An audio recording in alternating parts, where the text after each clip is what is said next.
বিয়ে উপলক্ষে গায়ে হলুদ সহ বিভিন্ন অনুষ্ঠান করা জায়েজ আছে কিনা? বিয়ে উপলক্ষে গায়ে হলুদের যে অনুষ্ঠান আমাদের দেশে হয়ে থাকে, এই গায়ে হলুদের অনুষ্ঠানকে কেন্দ্র করে নানা রকম অনাচার আছে। সবচেয়ে মজার বিষয় হলো, গায়ে হলুদ নিয়ে আমি অনলাইনে সার্চ করেছিলাম একটু জানার জন্য যে জিনিসটা আসলে কি। আমি দেখলাম যে কলকাতার অনেকগুলো নিউজ পোর্টাল আছে, হিন্দুদের অনেকগুলো ওয়েবসাইট আছে, অনেকগুলো ব্লগ আছে, বিস্তারিত পড়ার চেষ্টা করলাম। আমি দেখলাম যে আমাদের হিন্দু ধর্মাবলম্বী ভাইয়েরা বা অন্যান্য ধর্মাবলম্বী ভাইদের অনেকের বিশ্বাস হলো যে বিয়ের সময় হলুদ, দুবলা ঘাস, আরো এরকম কিছু কিছু আইটেম আছে, এগুলো কুলোটেলো করে নিয়ে বিশেষ প্রক্রিয়া যদি ইউজ করা হয় তাহলে দাম্পত্য জীবনের সুখ শান্তি আসে। এটা কারোর বিশ্বাস থাকতে পারে, তার বিশ্বাস তার জায়গায়। মুসলমানের সন্তান তিনি কখনো এই সমস্ত বিশ্বাসে বিশ্বাসী হতে পারে? গায়ে হলুদ যারা মাখে তারা নিজেরাও জানে না কি হলুদ মা কেন মাখছে, হলুদটা মাখলো কেন, মরিচে তো ছিল, কেন মাখছে হলুদ সে নিজেও হয়তো জানে না।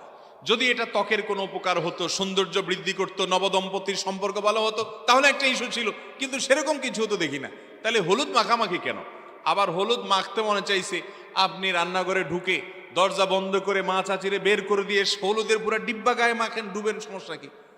কিন্তু সেটা তো করতেছেন না, করতেছেন কি, ভাবিকে হায়ার করে আনতেছেন, আইনা বলতেছেন আমার গায়ে হলুদ মাখেন। এর চেয়ে নির্লজ্জতা, এর চেয়ে নোংরামো একজন মুসলমানের জন্য আরেকটা হতে পারে? একজন মেয়ের হলুদ অনুষ্ঠান হবে, সেখানে ছেলেরা আসবে, মাখামাখি ডলাডলি করবে। বিয়ের অনুষ্ঠানগুলো আমাদের দেশে এখন এত নোংরা অনুষ্ঠানে পরিণত হয়েছে যে নোংরামি ছাড়া বিয়ে এই দেশে হাজারের মধ্যে কয়েকটা খুঁজে পাওয়া কঠিন হয়ে গেছে। যুবকরা শপথ করতে হবে যে আমার বিয়েতে নোংরামি করতে দিব না। আপনার কি লজ্জা হয় না? আপনার কি একটাবার বিবেকে বাঁধে না যে আমার হবু স্ত্রী, যার সাথে আমি সংসার করব, আমি ঘর করব, আমার বিয়ে করা স্ত্রী, আমি মোহর দিয়েছি, আমি তাকে বিয়ে করেছি, আমি তার বৈধ স্বামী, গায়ে হলুদের নাম দিয়া মাখামাখি করবে দুনিয়ার মানুষ? আপনার বিবেকে বাঁধে না? বাঁধা উচিত না আপনার?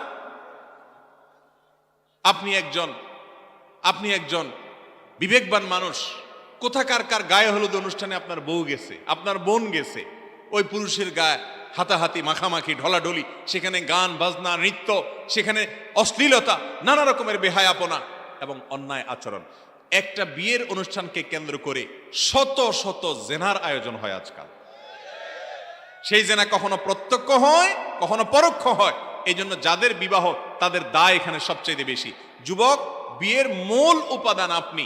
অতএব আপনি যদি সংগ্রাম করেন, আপনি যদি প্রত্যয় করেন, প্রতিজ্ঞা করেন যে আমার বিয়েকে কেন্দ্র করে এসব অনাচার আমি হতে দেব না, দুনিয়ার কারোর বাপের ক্ষমতা নেই সেটা করার। ইনশাআল্লাহ আপনারা নিয়ত করবেন না? ইনশাআল্লাহ।